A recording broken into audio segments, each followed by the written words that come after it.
Test. That would not be your knee yet.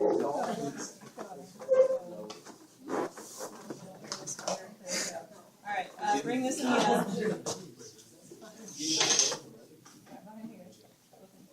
Okay. So he's going to pull his leg up. This is pretty much observational. You can push a little bit more if you want. But so relax it for a second. And then bring it up. So watch this leg. Bring it up with your hands. He's fine, but if his hip flexors were tight, this knee would come up, or the leg would straighten out, right? Because it's trying to. Because even if I push him, you're good. You're not that tight. Let's see that one. It's trying to get itself more space. So this one maybe a little bit tight, but not too bad. Okay, so pretty easy. You can either do it. That's Kendall. So you can either do it with them holding, or if you want to push a little bit more, you can do that. Okay, yeah, so on your back. You're like, what's too fun? Okay, this is Thomas. To me, this is like the same test. It's weird, but so you bring your knee up, and you're like, hey, watching this leg to see if it lifts up. So, it really doesn't. Do the other one. What's the difference? Yeah, exactly. I don't see much difference. So can we just do the same thing? Before the hip. No, So- one they do it, the other one. The other one, the Kendall, yeah, they do the test and their knee is hanging off the table, so I think you get a little more of the rectus femoris versus this is just straight hip flexor, but it's very similar. So it's for the same thing. Doctor, Yes. wait, what's the Thomas test? The one I just did where you lay them flat on the table instead of their knee hanging off the edge and bring their knee up. Otherwise the same. You just bring it up like this. Camera right now. Doctor, My knee comes up, I can't tell if it's in my No, that's your hip flexor. Alright, what's the next one? Oh, Patrick, this is probably the easiest one, I think. So you're just going to cross their knee like this. Okay? One hand here on the ASIS, so just let your knee drop. And you're just going to push straight down, a little bit of force, not too much, and ask them if they have pain anywhere. If they have pain here in the hip joint, okay? Then they have like a hip joint sprain, something, strain in a hip joint. If they have pain back here, what is it? What's this joint back here? SI joint, right? So it's actually a low back injury. Because sometimes this happened to me like yesterday. People come in and they're like, oh, my hip's killing me. My hip's killing me. Like, this is not your hip. Your hip is over here, right? So you have to differentiate. So it's just a good for like hip range of motion and super easy. So just cross and push. But a lot of people, they don't do this. So see how the person will roll, right? So you need that to sort of give you a little balance. do you hold the same side or the other side? Opposite side. Bring this one. So, like this. Right? You can do it either way. It doesn't matter which side you stand on as long as you. That was Patrick, or Faber. And I might ask you what Faber stands for. Flexion, abduction, external rotation. Right. With excitement. There it is. Alright. This one, kind of hard. I'll show you on this side and the other side. So scoot up a little bit, and then scoot so like one half of your butt is hanging off the table. So I have to keep him from falling off the table, a little more. Okay, and then bring both your knees up. You hold them. Okay, and then we're going to drop one. So we're going to let this one just go and let it extend. I'm going to push down a little bit. So secondarily, you're going to get some hip flexor tests on this, right? But really, I'm hyperextending his hip, which is going to put pressure on the SI joint. So I'm looking for pain in the SI joint. But either way, okay, here, scoot to the other side. The biggest thing is you want to make sure they don't fall, right? So I just put my leg like this. Bring both your knees up. Drop this one down. So hold this. I don't have to hold it. And then just push down. It's a good way to stretch their hip flexor too. Or if you want to get the rectus femoris, just do that. Too bad though. Okay, scoot back over. Okay. Stomach, please. This one is just for SI joint. There's no picture. I don't know why. But it's pretty easy. So you're going to bend their knee, put your hand under. This is Yeoman's test. SI joint is here. You just go like this. So you're extending the hip. Does that hurt? Okay. The other side. So up. Here.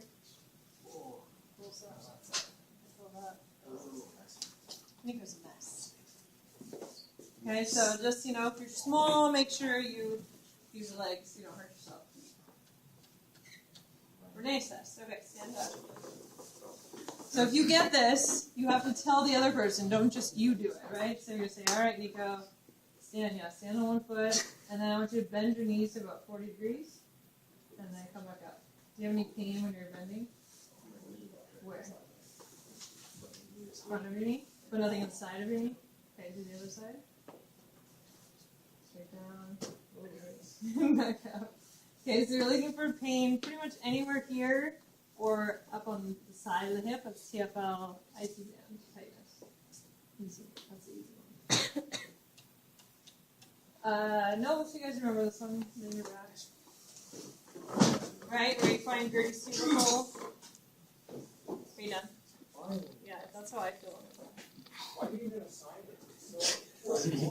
Alright, so you're going to put your thumb on Gertie's tubercle and then just straighten the leg out. And if they have pain, then they have an IT band problem. So, if you're not sure where it is, you can actually follow the IT band straight down to where it inserts. So go here, and then any pain? That one's easy. Nope. Over. Yeah, this one's really hard. So lay facing towards them. This is also for TFL. Go all the way back so you're like back at the table. And then like lay down. Okay, bend the bottom knee. Bend the bottom knee. Like bring it forward. Oh. Okay, so this is why it's tricky because you gotta actually like bring their leg up, but then you want to pull their hip up and then kind of let your leg relax. See if it comes down. Like yours really doesn't. That's about as far down as it wants to go. It should go all the way down. But see how when I let go of the hip, it doesn't really want to do that. So it's tight. So if somebody has a tight hip flexor, when you bring it up here and stabilize, no, not you, me. Relax your butt. I am. Okay, then I let go. It just kind of stays up there instead of going all the way down. Does that make sense? Because this is the length of it. So if I hold it up, it's going to stay up, and that means it's tight. Again, obviously they would have some pain on the outside of their leg. Otherwise I wouldn't even do that test. But another standing one. Go, go. Okay, so this time you're able to stand on one leg. They're not bending. You're just looking at their hips. Yeah, put your hands on your Take your hips. shirt off, Nico. No thanks. So hands on your hips, and you want to see if their hips are straight or if it drops on the side that he's not standing on. So the opposite side. So if this drops, that means that this muscle here, which is the gluteus medius, is not strong enough to hold my body weight up. So it's weak, right? So then if I do the other side and it's fine, but I do this side and it's like that, then it's weak. And that, does that make sense? Yes. You just look.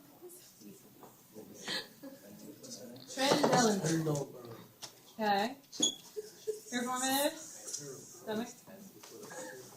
Okay. You don't have to do that. You don't want to. I think, okay, it's just as good if you just stabilize the low back. Okay? Now, if I'm going to internally rotate the leg, which way does the heel go? That way or this way? That way.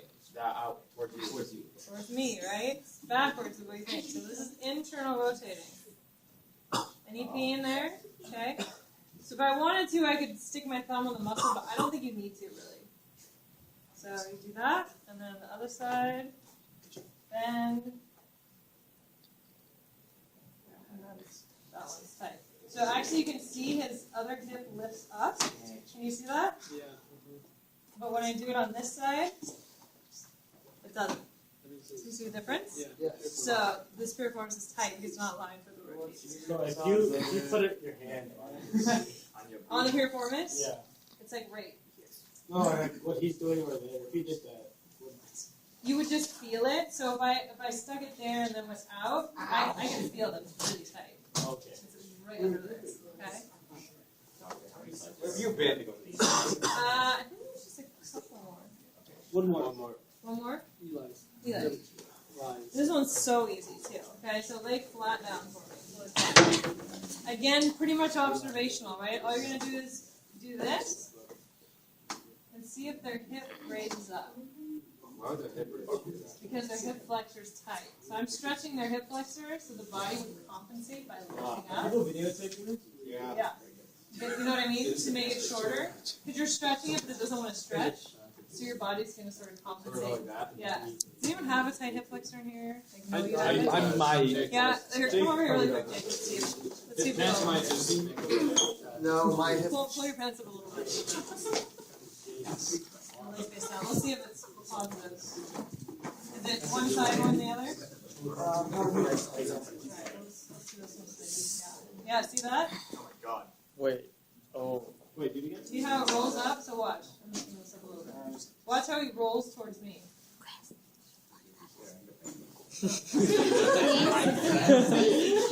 Yeah, let's see what the other side does. Oh. Oh, that one's even worse. It's just lifting up. So I don't know if you can see it from how far you guys are, but it's basically, it's like coming off the table. So that would be positive for Oh, Jake. We have to hip put our flexion. hand on Oh, their. Mickey Soda. You don't, actually. You can just, I mean, you can see it just by, I mean, I can feel it, just people need to go up, but. Yeah. He's already turning, so he's good. You're kind of making my test not work. Was that the last one? Wait, oh, my bad. I think so. Yeah, look straight and like left. Like, Yep. okay, rock. Keep going that way. Up, down. It's very subtle, but you have to look for it. Let's give you the sound. Okay. Good.